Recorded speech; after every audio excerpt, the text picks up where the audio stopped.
Hi, I'm Al Farrow, and I'm here showing at the Irvine Contemporary Gallery in Washington, D.C. This is my first show on the East Coast. I'm more known on the West Coast. San Francisco Bay Area is where I'm from. And I'm delighted to be here showing this, especially with Shepard Fairey. I think that our work blends really beautifully. And we're talking about the same things, the same concepts, but with very different materials and very different techniques. My inspiration for this work was when I made my first trip to Italy. And in that trip, I saw a lot of reliquaries, but I wasn't in Italy to look at them. I was actually going into a lot of churches and museums, and a lot of the churches house fabulous paintings by really well-known artists in history, and I kept getting sidetracked by these reliquaries. They were so, they pulled me. And so when I got back to the States, I started creating some works with things inside.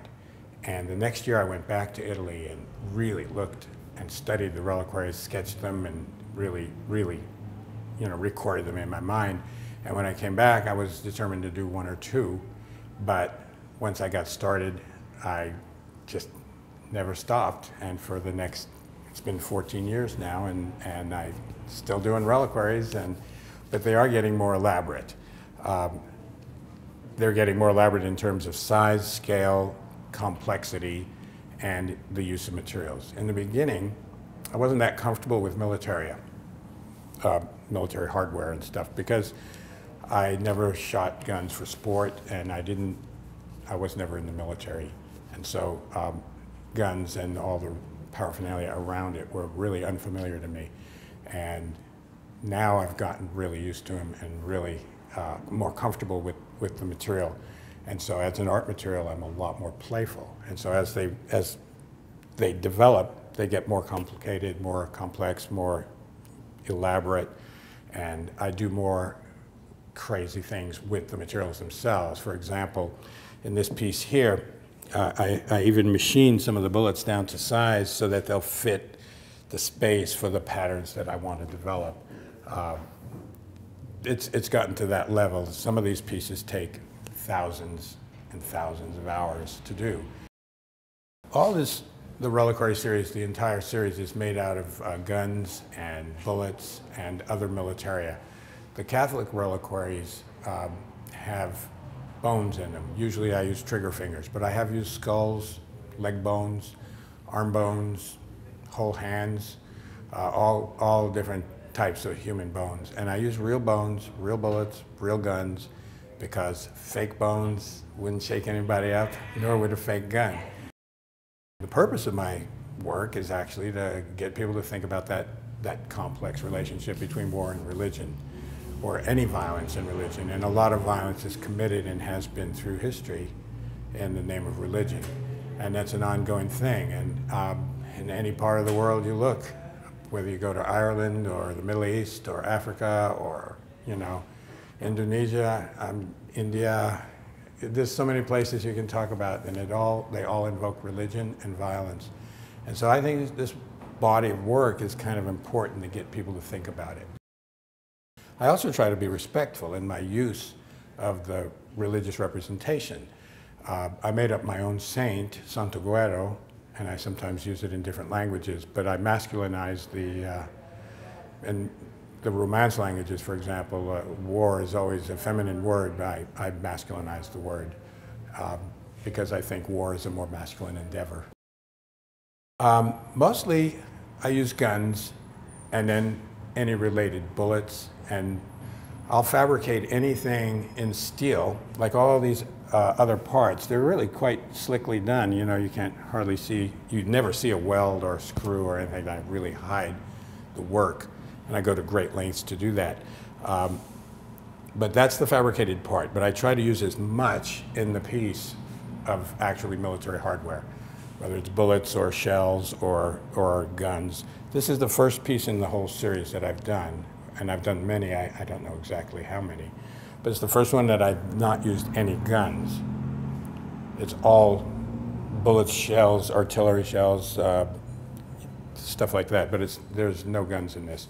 And I was really pleased with the way it developed.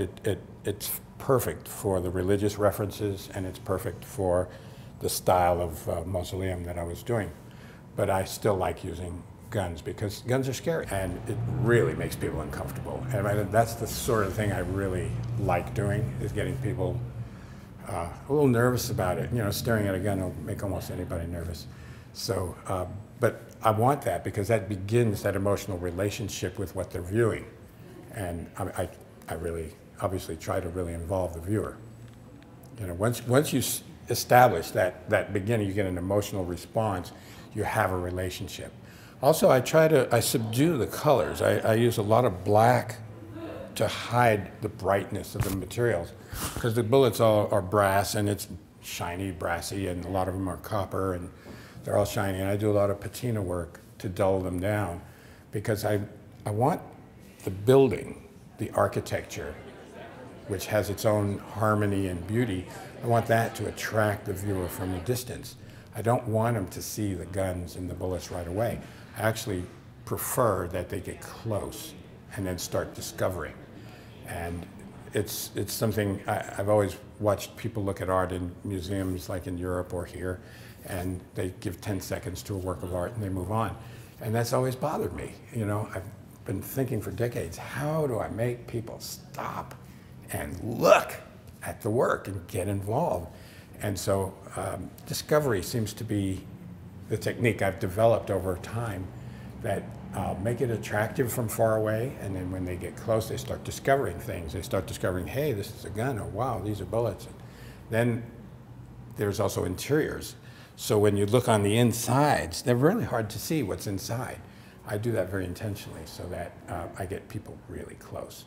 And they'll put their nose right up to it to get to see what's inside. Like in the synagogue over there, I have a Torah cover, 19th century Torah cover, that's red velvet with gold embroidered 10 commandments.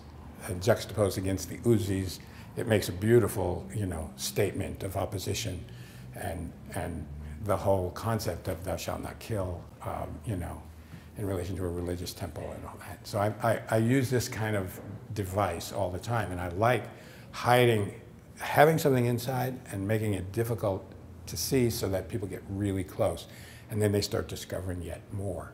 And the more they discover, the more involved they are, and before you know it, you've got people spending a half hour or more on a piece, which is the highest compliment that a viewer can give an artist.